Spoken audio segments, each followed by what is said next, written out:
It is critical to note that this video and the information herein are provided as a guideline only. Every operator must review and understand the detailed instructions described in the Vehicle Owner's Manual. This video does not supersede information listed in the Owner's Manual. Basic maintenance. Warning labels. Please note these driver's side labels, many of which are related to maintenance. This one describes the DPF indicator lights. This one indicates proper level on the oil dipstick. This label indicates ultra-low sulfur diesel only. On the driver's door, these labels indicate warnings about the Duonic transmission's operation, a towing warning, and this label indicates Fuso-approved lubricants and fluids. This label indicates proper tire sizes and air pressures, while this label indicates the proper cab locking and unlocking procedure, as well as the cab tilting procedure. Fluid level checks. We designed the new Canter to be the easiest to maintain medium-duty truck ever. Brake fluid is checked from the driver's side dash.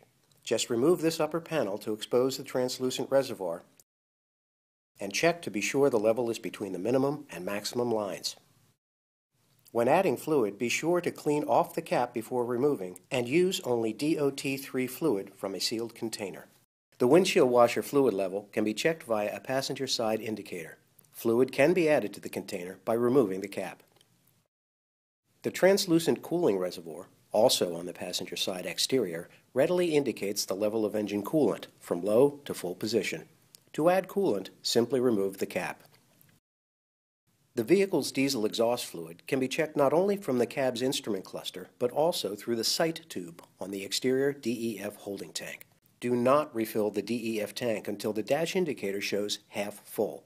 To add DEF, remove the cap and then add Fuso-approved blue DEF fluid, or an alternative that complies with ISO standard 22241 until the full level is reached. Then replace the cap. As DEF is consumed, the calculated level in the tank will be indicated on the DEF gauge and actual level will be shown via the sight tube. Do not let the DEF tank become completely empty. As the fluid level drops to an unsafe level, an amber ENG SYS indicator will illuminate. The E segment of the level gauge will flash, and the DEF low level warning lamp will illuminate. If the low level is ignored, the DEF low level warning lamp will flash. The ENG SYS lamp will illuminate in red. A buzzer will sound. An additional DEF warning lamp will illuminate, and engine power will be reduced in stages. If ignored further, all segments of the DEF gauge will flash, as will the DEF warning lamp, and the vehicle's operation will be automatically restricted so the vehicle can be driven only at low speed, such as in first gear or reverse. The driving restriction is canceled when the DEF tank is replenished. To cancel a drive restriction after refilling the DEF tank, turn the starter switch from lock to on and wait for the following conditions: the DEF warning lamp and DEF low level warning lamp to extinguish, the E segment of the DEF level gauge to stop flashing, the buzzer to stop sounding. Do not turn the starter switch to accessory, start, or lock position until all of these conditions are met. Burning off exhaust emissions. All modern commercial diesel trucks have a DPF system that continuously collects and burns particulate matter, or PM, in exhaust gases while the truck is moving, via a filter located inside the aftertreatment system.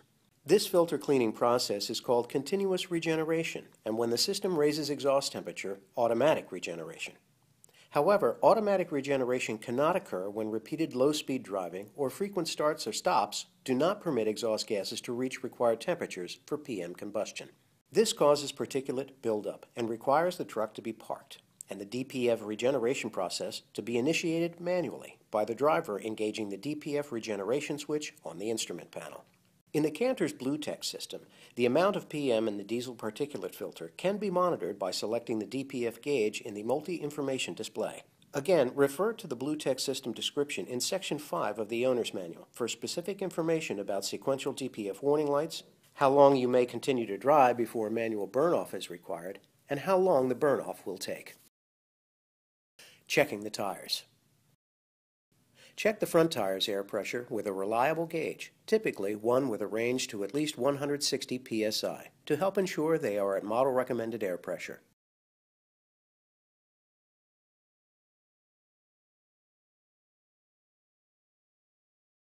then reinstall the valve stem cap. When checking the tire pressure of the Canter's dual rear wheels, be sure both the inner and outer tires are at the same pressure, or uneven wear could result. Again, refer to this label for proper tire size and air pressures. Tilting the cab. Some routine maintenance, like checking the oil, requires that the cab be tilted. As a reminder, check the warning label for the proper procedure. Pull the release lever A, then the release lock lever B. Finally, pull back on lever C and lift.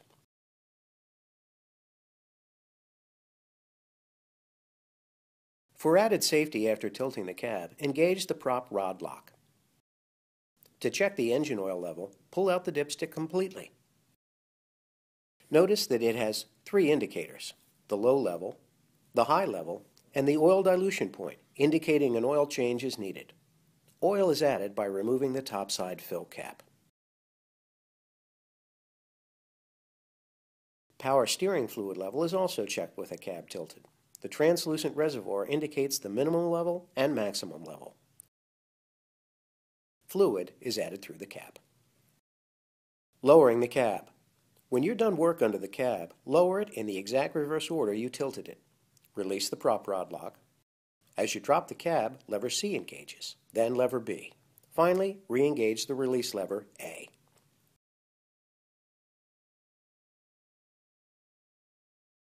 Fuel water separator.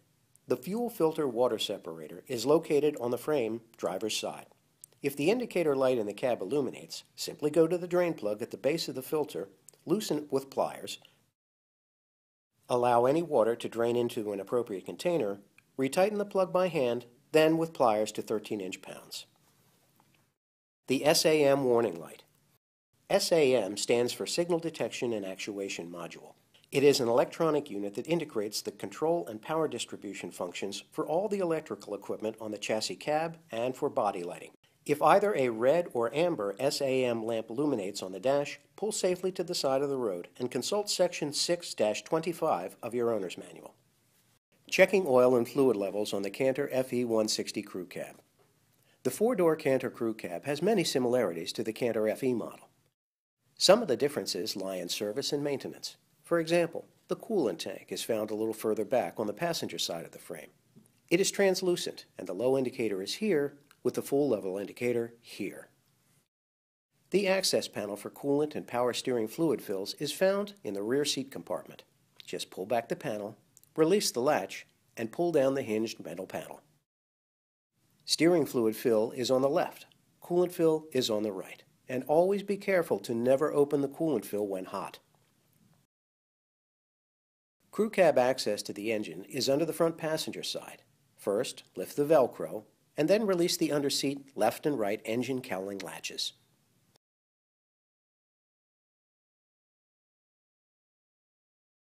Release and tilt the passenger seat forward.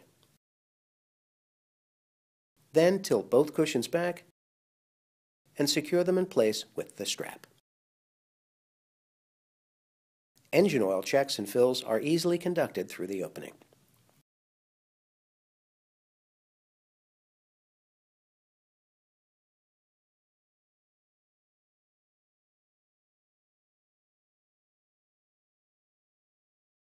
When finished, close in reverse order to opening.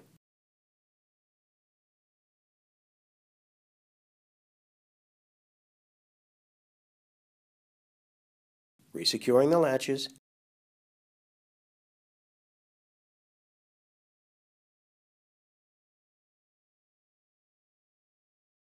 and recovering them with the Velcro. As stated at the beginning of this video, it is critical to note that this video and the information herein are provided as a guideline only. Every operator must review and understand the detailed instructions described in the vehicle owner's manual. This video does not supersede information listed in the owner's manual.